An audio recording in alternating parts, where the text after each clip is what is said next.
Welcome to Living Beyond Limits, friends. I'm your host, Marcy Langlois. Are you exhausted by life? Does everything feel like it is a complete struggle? Do you wake up every day and wish that the past were different? Do you have anxiety, though, about the future and what that might hold? Are you trying to control every aspect of your life and not doing a very good job at any of it? If so, you're absolutely not alone. Most people actually live their lives in these constant states of stress. The good news, though, is that there is a solution, and it's called surrender. I know. It sounds completely ridiculous, but hang in there with me and let me show you how this changed my life and how it can dramatically improve your life. Today, we're going to take a deep dive into what surrender really is, why surrender is so helpful, and 3 ways to start implementing this in your life today. I don't know about you, but if you're like me, then you were raised to believe that only the weak ask for help, that you never ever give up no matter what. You just pull yourself up regardless of whatever the circumstances are and you keep on going. Does this line of thinking sound familiar to you at all? My entire upbringing was based on these principles. So when anyone mentioned the word surrender to me, it felt completely crazy. Like, wait a minute. You want me to do what? You want me to give up? Surrender?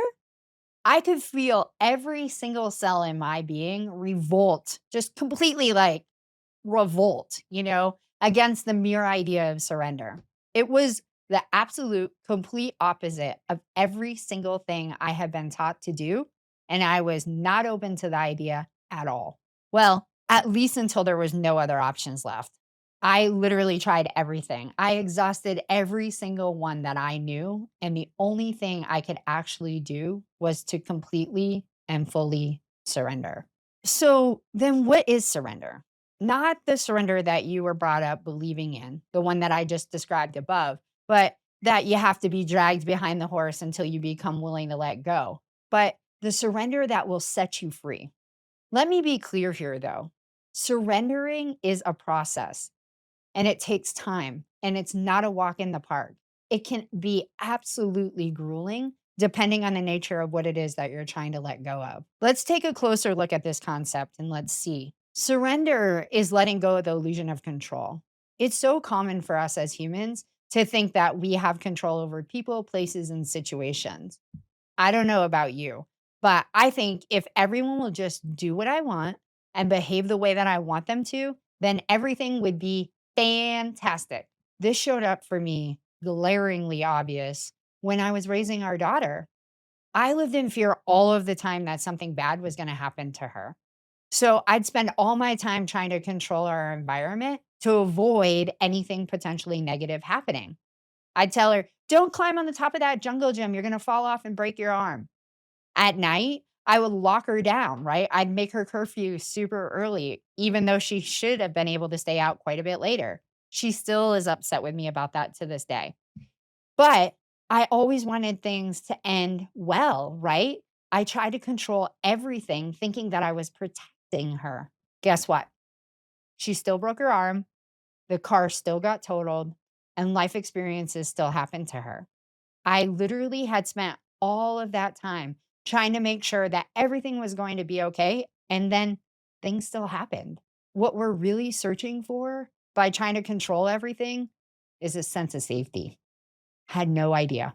Surrender is actually learning how to accept things exactly as they are. Notice, I didn't just say that you need to accept things how you would like them to be, but rather I said exactly how they are.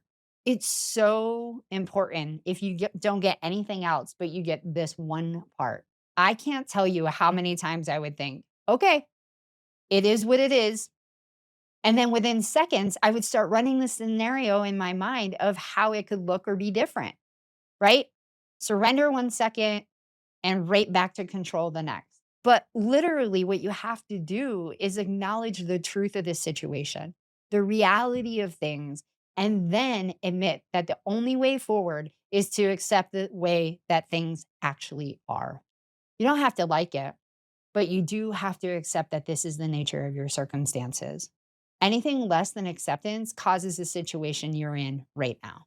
Surrender is being open to new possibilities, ideas, and opportunities. Are you like me though, and you want a flow chart for life?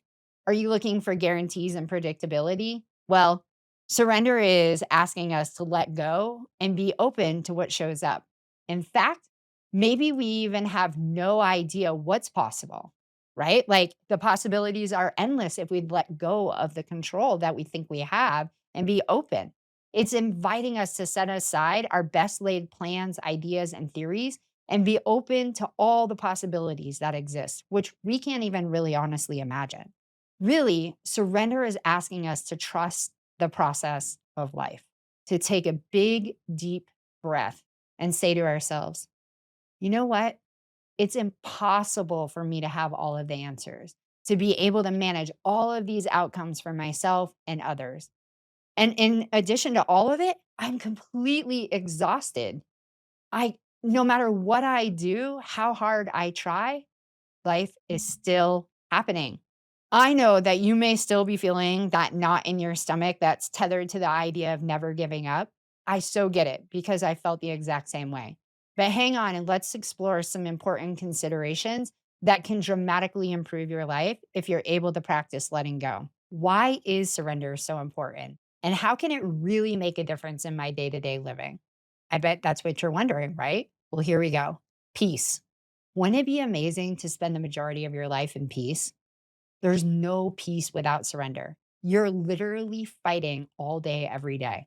Have you noticed that you can wish with all your might, worry, stress, maybe even kick and scream? But no matter what, nothing changes. The level of your worry does not equal the level of change that happens. Worry does nothing. You're just a ball of stress constantly about whatever circumstances you're currently pining over. It can be things that happened 30 years ago or something that hasn't even happened yet. I know. I did this with my car accident. I desperately wanted it to be different.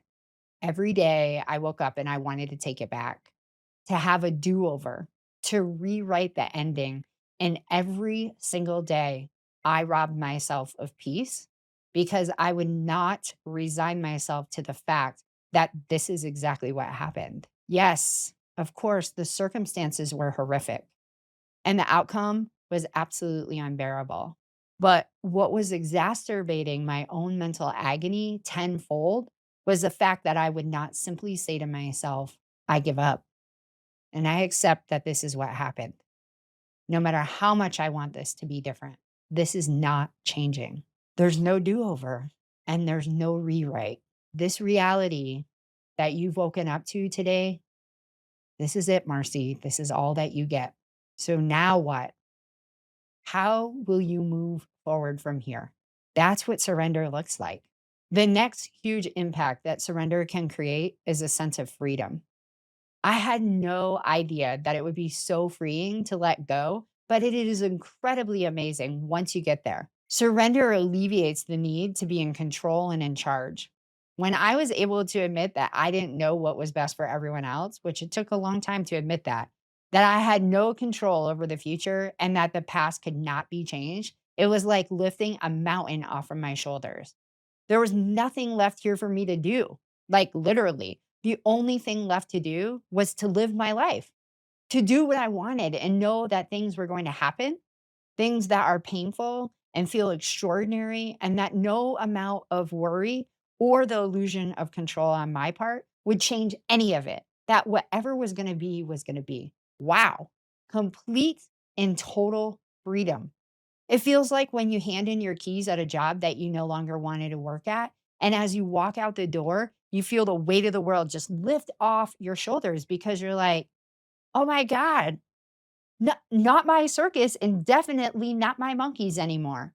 Same thing. It's like, hey, you're not in charge of the world anymore. You can go ahead and take the rest of your life off because life will be running the show moving forward. What a relief. And now that you don't have to run the show anymore, you'll find that you can help to end your own suffering. The suffering that we experience is caused by our own resistance to what is. As soon as we're able to surrender to what is, then the suffering immediately diminishes. Acceptance and surrender work hand in hand. You have to accept something before you can release it. You can't accept anything until you're willing to admit that this is how it is or was, that you don't have the power to control it, that there's nothing further that can be done. As soon as you surrender, you stop fighting, and the new possibilities and the opportunities, they start flowing. They come to you. Enough already, right? You probably want to know, how do you get from control freak to surrender? Here's the path to peace, friends. One, start with the mind. Can you identify the constant themes that you think regarding the situation? Maybe you're fixated on the loss of a relationship. You beat yourself up about all the ways that you should have shown up differently. It's likely that you even revisit the events that led up to the end of the relationship and you replay what you should have or could have done differently. Once you see the themes that are recurring for you, interrupt those thoughts. When you start to think them, remind yourself, this is how it is, and rehashing them is not going to help me. The relationship is over, and there's nothing further that can be done at this time. Keep bringing yourself back to the present reality of the circumstances rather than letting yourself ruminate over all the shoulds and woulds. Number two, get honest with yourself.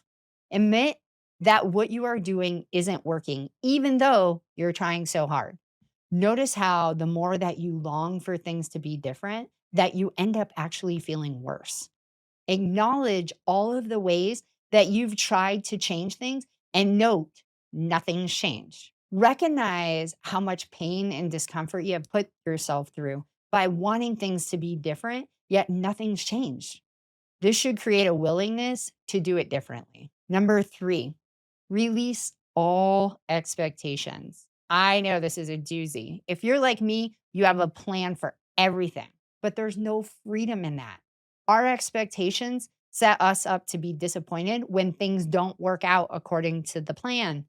Let go of what you think things should look like and trust the process. Find solace in knowing that letting go actually brings the relief that you're looking for.